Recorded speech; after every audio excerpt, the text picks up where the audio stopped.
கிறிஸ்துவுக்குள் பிரியமான சங்கமம் தமிழ் கிறிஸ்தவ வானொலி நேயர்களுக்கு அன்பின் வாழ்த்துக்கள். இன்றைய மன்னா. வருத்தப்பட்டு பாரம் சுமக்கிறவர்களே, நீங்கள் எல்லாரும் என்னிடத்தில் வாருங்கள். மத்தேயு 11:28.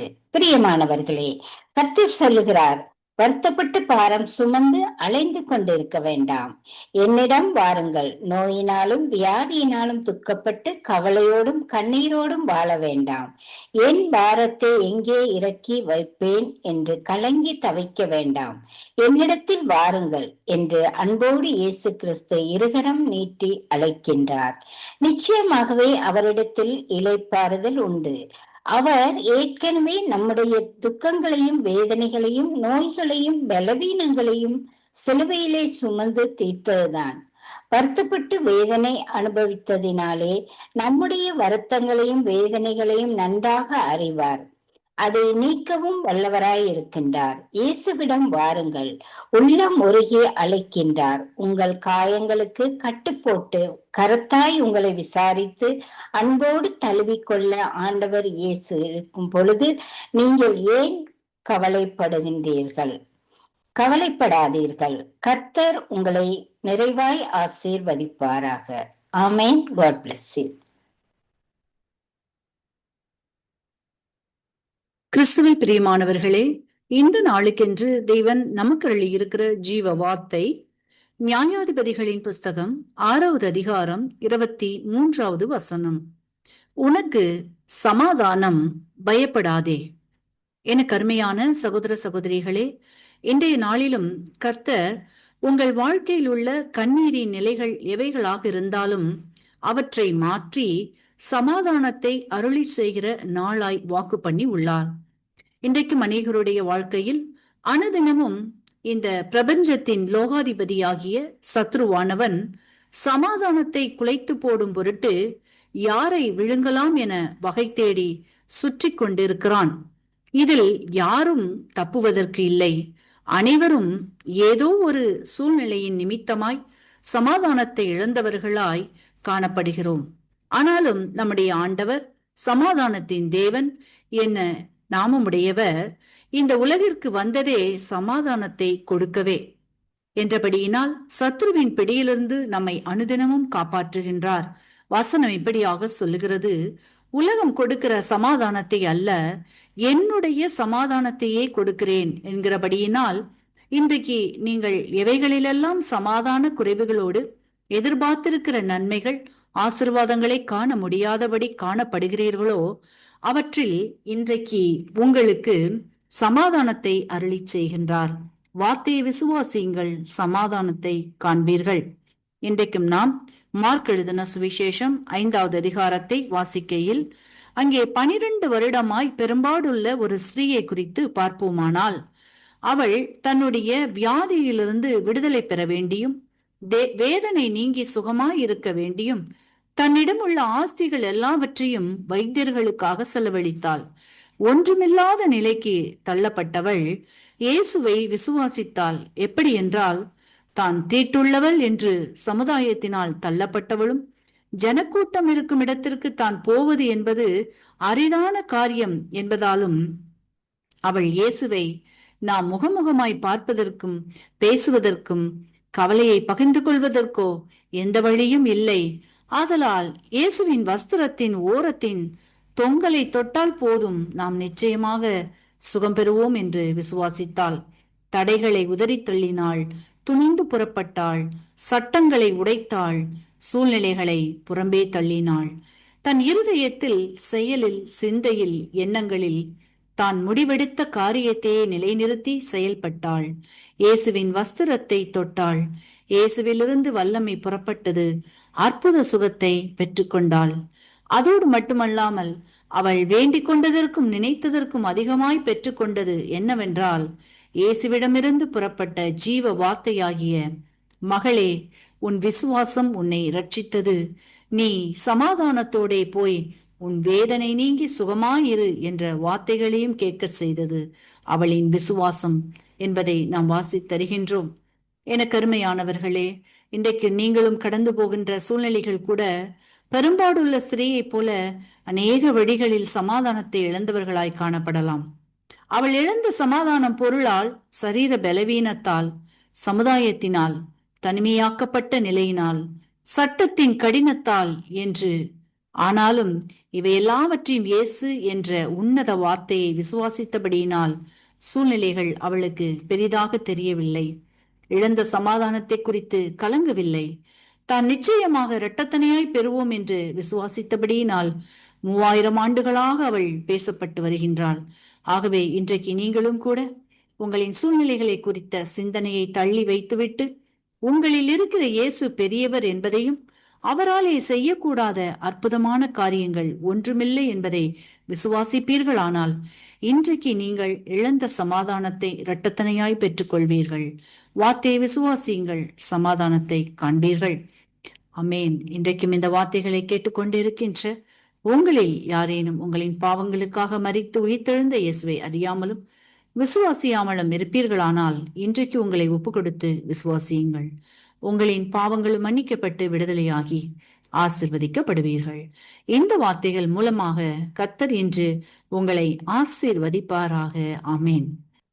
கர்த்தருடைய பரிசுத்த நாமத்திற்கு மகிமை உண்டாவதாக. இந்த அருமையான தருணத்துல கிறிஸ்துவின் நாமத்தினாலே உங்களை சந்திப்பதில் மிகுந்த மகிழ்ச்சியுடைய நாள் ஒரு காரியத்தை குறித்து தியானிக்க போகிறோம். சங்கீதம் 67 வாசிக்கலாமா?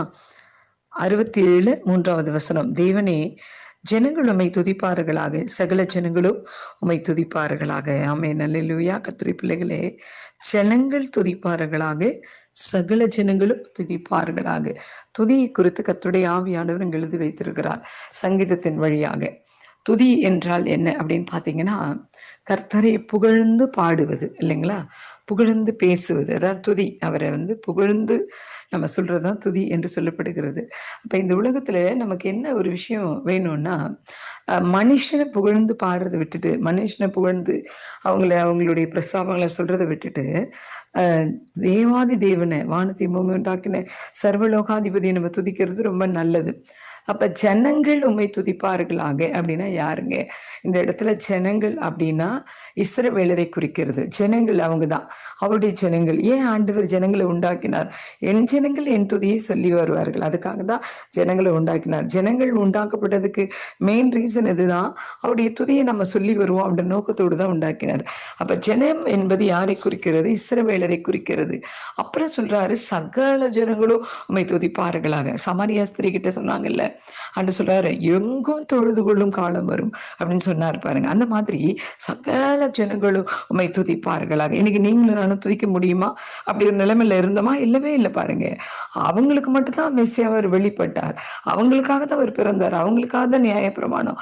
அவங்கன்னா யாருங்க? அது யூதர்கள், இஸ்ரவேலர்கள். அவங்களுக்காக தான் சகலமும் உண்டாக்கப்பட்டு சகலமும் சரியாய் செய்யப்பட்டு கொண்டே வந்தது. ஆனா அவர்கள் மேசியாவை மறுதலித்தார்கள். எங்களுக்கு வேண்டான்னு சொன்னாங்க, வேண்டவே வேண்டாம் அப்படின்னு சொன்னதுனால அந்த பாக்கியம் நமக்கு கிடைத்தது. ஆமென். அல்லேலூயா. கர்த்தருடைய பிள்ளைகளே, ஒருவேளை அவங்க கண்கள் மட்டும் திறக்கப்பட்டிருக்குமானால் நாம என்ன செஞ்சிருக்க முடியாதுங்க, கர்த்தரை தொழுது கொண்டிருக்க முடியாது. ஆனா அவர்கள் கண்கள் கட்டப்பட்டதுனால இன்றைக்கு நீங்கள் நானும் கண்கள் கட்ட விழுக்கப்பட்டவர்களா இருக்கிறோம். ஆமென். அவரை தரிசிக்கிற கண்களோடு கூட வாழ்ந்து கொண்டு இருக்கிறேன். இதுக்காக நீங்க துதிக்கலாம்ல, நித்தமும் துதிங்க, கர்த்தருடைய நாமத்தை பிரஸ்தாபப்படுத்துங்க, அவர் நாமத்தை சொல்லி சொல்லி துதிங்க, உங்களுக்கு செய்த நன்மைகளை சொல்லி சொல்லி துதிங்க, உங்களுக்கான காரியங்களை சொல்லி சொல்லி துதிங்க. நிச்சயமாக வாழ்க்கையில கர்த்தர் பெரிய காரியங்களை செய்வாராக. ஜெபிக்கலாமா? நல்ல தெய்வமே, இந்த நல்ல பரிசுத்தாவினை எங்க கூட பேசிருக்கிறீங்கப்பா. ஜனங்கள் உம்மை துதிப்பார்களாக, சகல ஜனங்களும் உம்மை துதிப்பார்கள் என்ற வார்த்தையில அடங்கியிருந்த ரகசியத்தை எங்க கூட பேசுனீங்க ஐயா.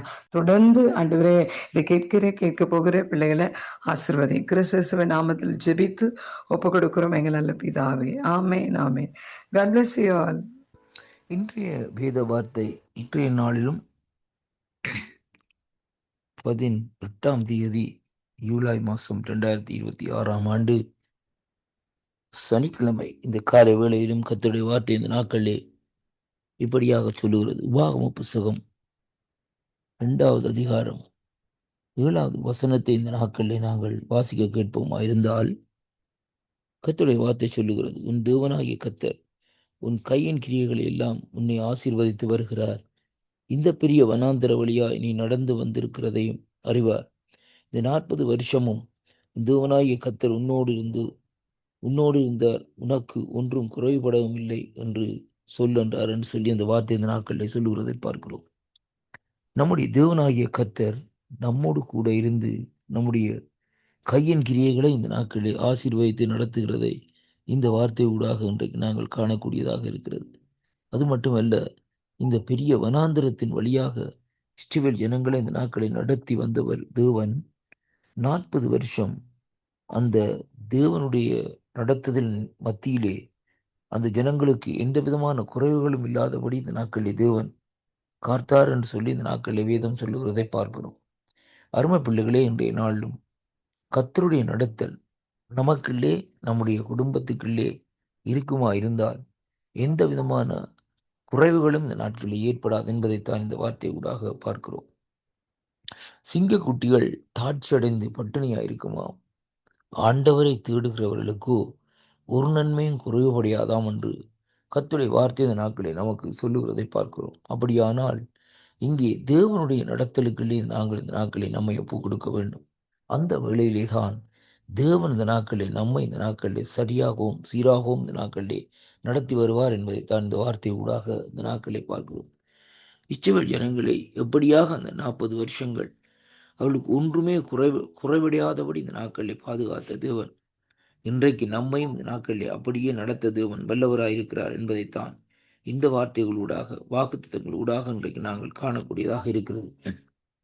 அதனாலே கிறிஸ்துவுக்குள் அன்பான அன்பு சகோதரனே சகோதரியே, தேவனுடைய வழிநடத்தலுக்குள்ளே நாங்கள் இந்த நாட்களை நம்மை ஒப்புக் கொடுப்போமா? அப்படியாக நாங்கள் தேவனுடைய நடத்தலுக்குள்ளே நம்மை இந்த நாட்களை அவருடைய சித்தத்துக்குள்ளே நாங்கள் ஒப்புக் கொடுக்கிற வேளையிலே, தேவன் நடத்துகிற வேளையிலே அவர் நம்மை இந்த நாட்களிலே சரியாகவும் இந்த நாட்களிலே நடத்தி வருவார் என்பதைத்தான் இன்றைக்கு நாங்கள் பார்க்கிறோம். ஏசாயா 54 அதிகாரத்திலே 11 வசனத்தை வாசிக்கிற வேளையிலே கர்த்தருடைய வார்த்தை சொல்லுகிறது, கர்த்தர் உன்னை நித்தம் வழிநடத்தி மகாவிருட்சியான காலத்தில் உன் ஆத்மாவை திருப்தியாக்கி உன் எலும்படி நிலமுள்ளதாக்கி உன்னை நீர்ப்பாசலான தோட்டத்தை போலவும் வற்றாத நீரூற்றை போலவும் மாற்றுவார் என்று சொல்லி அங்கே பார்க்கிறோம்.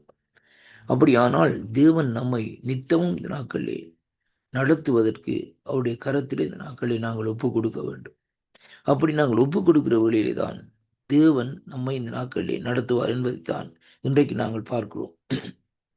இந்த இஸ்ரவேல் ஜனங்கள் அங்கே முறுமுறுத்தாலும் ஆனால் தேவன் அவர்களை இந்த நாட்களிலே நடத்தி வந்தார். இந்த முறுமுறுத்தவர்கள் ஒரு சிலர் இந்த நாட்களிலே வனாந்திரத்திலே அழிக்கப்பட்டார்கள் சொல்லி அங்கே பார்க்கிறோம்.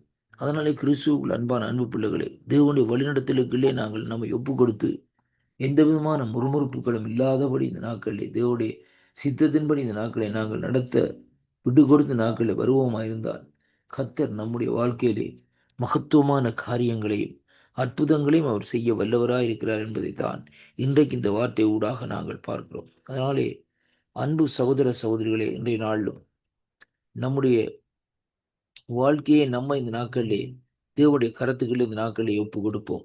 தேவரீ நம்மை நடத்தி வாரும் என்று சொல்லி இந்த நாட்களிலே நாங்கள் இந்த நாட்களை ஒப்பு கொடுத்து நடத்தப்படுவோமா இருந்தால் அங்கே ஒரு குறைவும் நம்முடைய குடும்பத்திலேயோ நம்முடைய வாழ்க்கையில் இராதபடி தேவன் நம்மை நடத்தி கொண்டு வருவார். இந்த வாக்குத்தத்தம் உங்களுக்கு ஆசீர்வாதமாக இருக்கும் என்று நான் விசுவாசிக்கின்றேன்.